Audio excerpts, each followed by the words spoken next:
गुरुर्ब्रह्मा गुरुर्विष्णू गुरुर्देव महेश्वरा सद्गुरु साक्षात परब्रह्म तस्मै श्री सद्गुरुवे नमः। जय जय रघुवीर समर्थ श्रीराम समर्थ। सद्गुरु चरणांना नतमस्तक होऊन आपण या शुभ्र सकाळच्या तेजोमय वातावरणामध्ये बघा या निरूपणास सुरुवात करूया।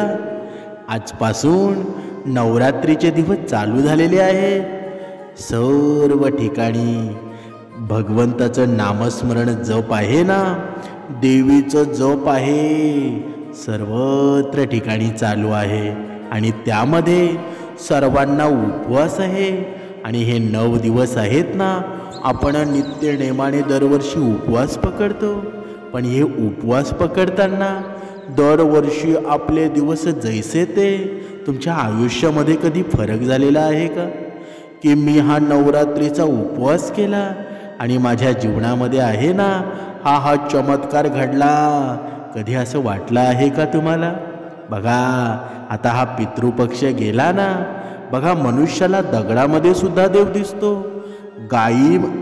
गायीमध्ये माता दिसते, कावळ्यात तर सगळे पूर्वज दिसतात, पण माणसातला माणूस आहे ना, तो माणसात का दिसत नाही बरं? कधीतरी या गोष्टीचा विचार आहे ना? प्रत्येक भक्ती मार्गात असलेल्या मनुष्याने करायला हवा। जोपर्यंत माणसातला हा देव तुम्हाला दिसत नाही ना, तोपर्यंत तुम्ही कितीही उपवास करा, कितीही व्रतवैकल्य करा, त्याचा काहीच फायदा नाही। खरा परमार्थ कोणता आहे ना, हेच मनुष्याला कळत नाही। मग तो बोंबा मारत फिरतो की मला प्रचिती येत नाही, मला सर्व काही भगवंताची भक्ती करून सुद्धा मला तिकडनं काही मिळत नाही। तुला कसं मिळेल बरं?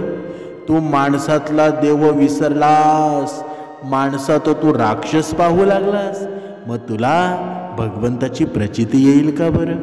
खरा धर्म आहे ना, खरी भक्ती आहे माणसात माणसाने माणसासारखं वागणं, हीच खरी भक्ती आहे ना। पण आम्ही हेच विसरतो, आम्ही माणसाला बाजूला सारतो आणि वेगळीच भक्ती करतो। मग ही भक्ती आपल्या जीवनामध्ये श्रेष्ठत्व निर्माण करेल का बरं? कधीच करणार नाही। मनुष्याच्या आयुष्यामध्ये खरी संपत्ती कोणती असते? आयुष्यात काही नसलं तरी चालेल, फक्त आई वडील सोबत असावेत। बघा आयुष्यात मोठा बंगला नसला तरी चालेल, पण सावळी देणारे आणि मायेचे हात आहेत ना, हे डोक्यावर असायला हवेत। लाख मोलाची गाडी नसली तरी चालेल, पण डोळ्यांना आई बाबा कायम आनंदी दिसावेत। म्हणजे तुमचं नसेल मोठं नाव, तुमचं नसेल मोठं गाव तरी चालेल, पण त्यांचे थोर असे आशीर्वाद आहेत ना, ते कायम आपल्यासोबत असावेत। गरिबी म्हणून जगणं हिणवलं तरी चालेल, पण श्रीमंती माझ्याजवळ कायम टिकून असावी। म्हणजे देवळामध्ये देव भेटला नाही तरी चालेल, पण माझे दत्तगुरु माऊली आहेत ना, माझ्यासोबत सदैव असावेत। पण मनुष्य मात्र या गोष्टींकडे कधी लक्ष देत नाही, स्वतःच्या आई बापाला तो वाळीत टाकतो। मग तुम्हाला कोणत्या साईडने देव दिसणार आहे बरं? किती जरी तुम्ही भक्ती मार्गामध्ये गुंग झालात ना, किती जरी तुम्ही भक्ती मार्गामध्ये दंग झालात, तरी तुम्हाला भगवंत कुठेच दिसणार नाही। आता हे नवरात्रीचे दिवस आहेत ना, या नवरात्रीच्या पहिल्या दिवसाचा संकल्प आहे, या पहिल्या दिवसाचा संकल्प आहे ना, तुम्ही पूर्ण दिवसामध्ये कधीही करू शकता। एका हातामध्ये आपल्या पाणी घ्यायचं आणि पाणी घेऊन या नवरात्रीचं नामस्मरण करायचं, या दुर्गेचं नामस्मरण करायचं। मी आजपर्यंत केलेल्या चुका आहेत ना, माझ्याकडून आजपर्यंत घडलेले अवगुण आहेत, ते अवगुण सर्व मी इथेच टाकून देतो आणि माझ्या नवीन जीवनाला सुरुवात करतो। असं समजा तुमचा जन्म आताच झालेला आहे आणि आताच तुम्ही चांगले कर्म करायला सुरुवात केलेली आहे। पण जर तुमच्या मनामध्ये वाईट विचार असतील तर तुम्ही संकल्प कधी पूर्णत्वास नेऊ शकत नाही. म्हणजे जर तुमची परिस्थिती तुमच्या बाजूने नसेल ना तर विश्वास ठेवा, काहीतरी चांगलं तुमची वाट पाहत आहे. आणि हा आज नवरात्रीचा पहिला दिवस आहे. हा पहिला दिवस तुमच्या जीवनामध्ये सुख निर्माण करणारा आहे. म्हणून आपण बोलतो ना की ही दुनिया बदलली, सर्व काही बदललं, पण झाडाच्या पानांचा रंग हिरवाच आहे ना. आपल्या शरीरातलं रक्त लालच आहे, तो कधीच हिरवा झाला नाही. म्हणजे हा जो बदलला ना तो बदललाय माणूस. माणूसच माणसाचा वैरी झालेला आहे. माणूसच माणसामध्ये राक्षस निर्माण केलेला आहे. अहंकार, लोभ, राग जोपर्यंत तुमच्या मनामध्ये आहे ना तोपर्यंत तुम्हाला भक्ती खरी कधीच दिसणार नाही.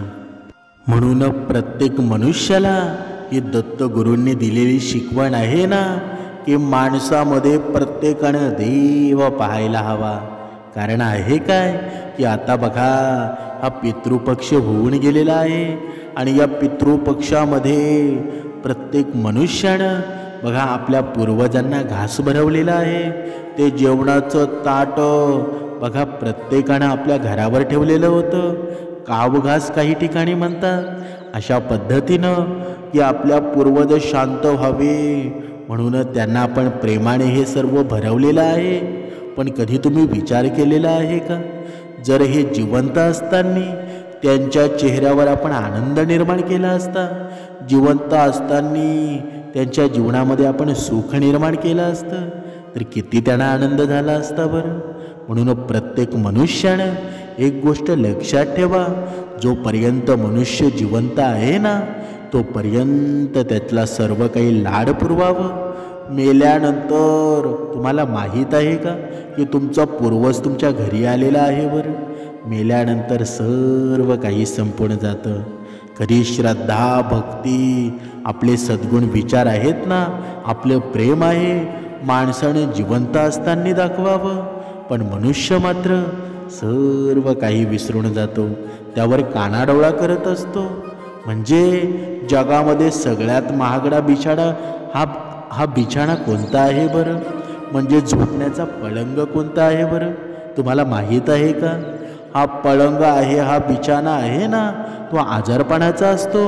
आपली गाडी चालवण्यासाठी चालक भाड्याने मिळतो, पैसे कमावून देण्यासाठी माणसं ठेवता येतात, पण आपला आजारपण सहन करण्यासाठी आहे ना इतर कोणालाही कधीही आपण ठेवू शकत नाही. कारण का बरं, कारण शरीर आपलं आहे. दुःखामध्ये आपल्यासोबत कोणी नसतं, हरवलेल्या वस्तूसुद्धा सापडतात. पण एक गोष्ट अशी आहे ना जी एकदा हातातून निसटली की कोणत्याही उपायानं पुन्हा मिळू शकत नाही. आणि ते असते ना आपलं आयुष्य असतं, आपला काळ असतो, आपली वेळ असते. म्हणून प्रत्येकानं आहे ना नियतीला घाबरा. हा काळ आहे ना तुम्हाला कधीच सोडू शकत नाही. आता तुम्ही नवरात्री उत्सवाला दुर्गा देवीची स्थापना होईल म्हणून तुम्ही उपवास पकडणार आहात, पण वर्षाचे 365 दिवस तुमचे कर्मच चांगले होत नसतील, मग त्या उपवासाचा, त्या पूर्ण व्रताचा काही फायदा आहे का बरं. अजिबात फायदा नाही. म्हणून प्रत्येकानं आहे ना खरी सेवा हीच आहे. भुकेलेल्या मनुष्याने अन्न द्यायला हवं, तहानलेल्याला पाणी द्यायला हवं. जरा आपण जेवण करत असताना जर आपल्या समोर कुत्रा आला तर आपण त्याला काठी मारायला काढतो, मग आपलं कसलं पुण्य बरं. आपण जेवण करत असताना आपण दुसऱ्याला घास भरवत नसू आणि दुसरीकडे आपण अन्नदान करत असू, हे पुण्य घडेल का बरं. कधीच घडणार नाही. समर्थांनी सांगितलेलं आहे, जगी पाहता देव हा अन्नदाता, तया लागली तत्वता सार चिंता, तयाचे मुखी नाम घेता फुकाचे, म्हणा सांग पारे तुझे काय वेचे. जय जय रघुवीर समर्थ. बघा या जगाला आहे ना अन्न देणारा भगवंतच आहे ना. अन्न देणारा हा परमेश्वरच आहे. या संसाराची चिंता तोच वाहत असतो ना.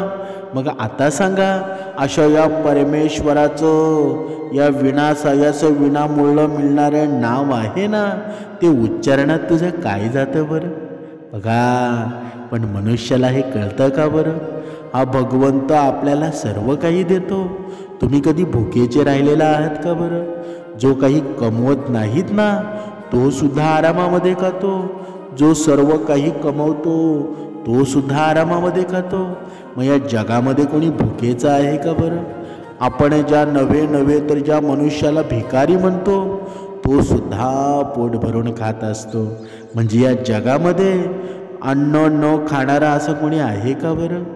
सर्वजणांना सर्व काही मिळतं तरीसुद्धा भगवंताला आपण दोष देत राहतो.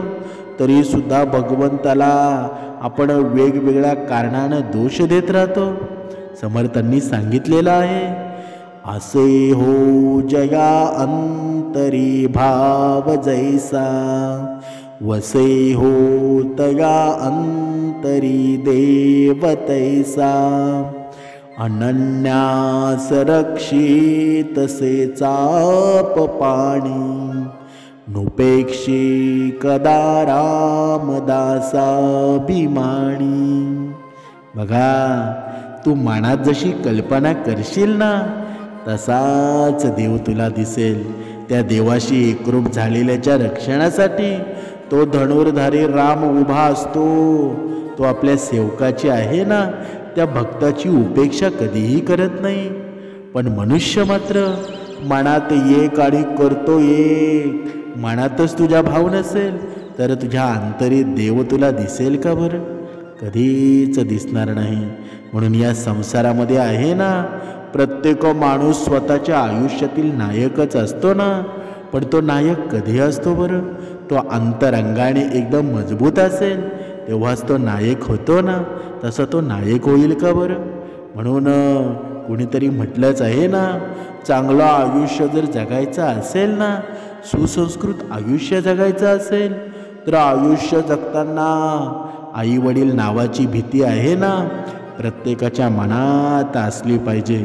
ज्या दिवशी आपण आई वडिलांना घाबरणार नाही ना तिथून पुढे आयुष्याची घसरण चालू होत असते. कधी कधी आपण पाहतो की ज्याला आई वडील नाही त्याला तुम्ही विचारा आई वडील काय असतात. पण आपल्याला मात्र सर्व काही मिळतं. सर्व काही मिळून सुद्धा आपण भिकारी का होतो बरं. कधीतरी या गोष्टीचा विचार आहे ना तो प्रत्येकाने करायला हवा. पण आजचा हा मनुष्य आहे ना तो मनुष्य पैशाला जास्त महत्त्व देतो. जिथे पैसा आहे तिथे तो कर्मसुद्धा पाहत नाही. मग तुमच्या जीवनामध्ये बघा तुम्ही आयत्या वेळेला भक्तमय होऊन जाता. आयत्या वेळेला एखाद्या देवीचे भक्त होता. आयत्या वेळेला भगवंताची उपासना करता. पण तुम्ही बाह्यरंगाचे कर्म आहेत ना ते तुम्ही वाईट करता. मग त्या भक्तिमार्गाचा काही उपयोग आहे का बरं. नुसती माणसाजवळ लक्ष्मी असून चालत नाही. नारायण सुद्धा असावा लागतो. भगवंत जर असेल ना लक्ष्मीच्या सोबत विष्णू शोभतो ना. म्हणून जर आपल्या जीवनामध्ये लक्ष्मीच असेल बघा तुम्ही विचार करा वाईट कर्म करणारा मनुष्याच्या सोबत सुद्धा लक्ष्मी असते. भरपूर पैसा असतो पण लक्ष्मी असून त्याच्या जीवनामध्ये आनंद येतो का बरं. हा आनंद निर्माण कोण करत असतो बरं. हे सुख निर्माण कोण करत असतो बरं. नारायणच करत असतो ना. माझा भगवंत करत असतो. म्हणून आपल्या जीवनात नुसती लक्ष्मी असून चालणार नाही तर लक्ष्मी सोबत माझा भगवंत सुद्धा असायला हवा. बघा एकदा लक्ष्मी आणि विष्णूची ही कथा आहे ना शास्त्रामध्ये सुंदर सांगितलेली जाते. बघा जग सर्व पैशावर चालतं. लक्ष्मी म्हणते काय बरं. बघा विष्णूंना लक्ष्मी म्हणते जग सर्व पैशावर चालतं पैसा नाही तर काहीच नाही, म्हणून मलाच किंमत आहे. या जगामध्ये मी जर कोणाकडे नसेल ना तर त्याला पाणीसुद्धा प्यायला भेटणार नाही. बघा, ही लक्ष्मी आहे ना, स्वतःला किती मोठी समजते, पण विष्णू म्हणजे नारायण काय म्हणतात बरं? तू सिद्ध करून दाखव लक्ष्मी. लक्ष्मी एक पृथ्वीवरील दृश्य दाखवते. एक अंत्ययात्रा चाललेली असते आणि लक्ष्मीवरून पैशाचा वर्षाव होत असतो. सर्व लोक प्रेताला सोडून पैसे जमा करायला धावतात. लक्ष्मी विष्णूंना म्हणते की बघा, बघितलं का तुम्ही, पैशाला किती किंमत आहे बरं. बघा, विष्णू पुढे म्हणतात, प्रेत नाही उठलं पैसे जमा करायला. बघा, लक्ष्मी काय म्हणते बरं, प्रेत कसं उठणार आहे बरं, ते तर मेलेलं आहे. विष्णूंनी खूप सुंदर या लक्ष्मी मातेला उत्तर दिलं, जोपर्यंत मी या शरीरामध्ये आहे ना तोपर्यंत तुला या जगामध्ये किंमत आहे. ज्या क्षणी मी या शरीरातून जाईल तेव्हा पैसा माती मोल होऊन जाईल. आणि ते खरं आहे ना, पण हा कलियुगातला मनुष्य ते मानायला तयार आहे का? अजिबात मानत नाही. हा नारायण म्हणजे आपला आत्मा आहे ना, जर आपल्या शरीरामध्ये जीवच नसेल तर तो पैसा खाणार आहात का बरं? कधीतरी या गोष्टीचा आहे ना शांत होऊन विचार करा. तुम्हाला सर्व प्रश्नांची उत्तरं मिळतील. तुम्ही मोठमोठे पारायण करावेत, मोठमोठे अध्ययन करावं, मोठमोठ्या उपासना कराव्या, मोठमोठे उपवास करावे असं अजिबात नाही. मनुष्याला भक्तिमार्गे येण्यासाठी आहे ना सुंदर विचारांची गरज असते. आणि तो सुंदर विचार मनाला एवढं सुंदर बनवतो की त्याने काही जरी केलं नाही ना तरीसुद्धा चालेल. कारण भक्ती मार्गामध्ये निर्मळ भाव हवा असतो, सुंदर विचार हवे असतात. जोपर्यंत तुमचे विचारच श्रेष्ठ नसतील, विचारच वाईट असतील, तोपर्यंत तुम्ही कितीही श्रवण करा, कितीही उपासना करा, काहीही करा, तरीसुद्धा तुमच्या जीवनामध्ये प्रचिती येणार नाही, भगवंताची कृपादृष्टी होणार नाही. म्हणून आयुष्यामध्ये आहे ना माणसामध्ये देव बघायला शिका. कधी तुम्ही देव होऊन जाल ना तुम्हाला सुद्धा कळणार नाही. म्हणून एक गोष्ट प्रत्येकाने लक्षात ठेवा, तुम्ही या दुर्गा मातेचा आता उपवास करत आहात ना, नक्कीच मातेचा उपवास तुम्ही करायला हवा. प्रत्येकाच्या आयुष्यामध्ये आहे ना नक्कीच व्रत वैकल्य उपासना करायलाच पाहिजे. पण तुम्ही कर्माने श्रेष्ठ असाल ना तर सर्व गोष्टीची प्रचितीसुद्धा तुम्हाला येईल आणि तुमच्या जीवनामध्ये बदलसुद्धा होईल. पण तुमचे पाऊलच तुमचं चुकीचं असेल तर तुम्ही किती काही कर्मकांड केले ना तरी त्याचा काहीच उपयोग नाही. म्हणून जोपर्यंत हा मनुष्याचा मीपणाचा कळश उतरत नाहीत ना तोपर्यंत तो अधोगतीपासून कधीच मुक्त होणार नाही. त्याच्या जीवनामध्ये कधीच सुख येणार नाही. ढिगभर पैसा असला म्हणून कोणी रॉयल होत नाही. रॉयल होण्यासाठी आहे ना माणूस हा खरा रिअल असावा लागतो. आपण रिअल आहोत का बरं? आपण छोटे कुठे आपण थोडे तरी पैसे दिसले ना तेव्हा सुद्धा आपली बुद्धी अस्थिर होऊन जाते. तेव्हा आपले कर्म फिरू लागतात की हा पैसा मला मिळायला हवा. मग आपण रिअल आहोत का बरं? आपण रॉयल आहोत का बरं? समर्थांनी सांगितलेलं आहे ना मनुष्याच्या जीवनामध्ये आहे ना सांगितलेले नियम पाळलेच पाहिजेत. परश्री माते समान परधन भयावं हे नियम मनुष्याने पाळले ना तर भक्ती मार्गामध्ये टिकायला काहीच अवघड नाही. पण मनुष्य मात्र बाह्य रंगाचा भक्ती मार्ग करतो आणि अंतरंगाची भक्ती तशीच राहते. मग जीवनामध्ये अधोगतीच निर्माण होते ना.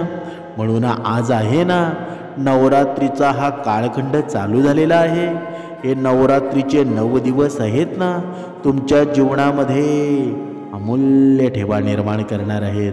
आणि हा अमूल्य ठेवा आहे ना तुमच्या जीवनातील साडेसाती दूर करणार आहे.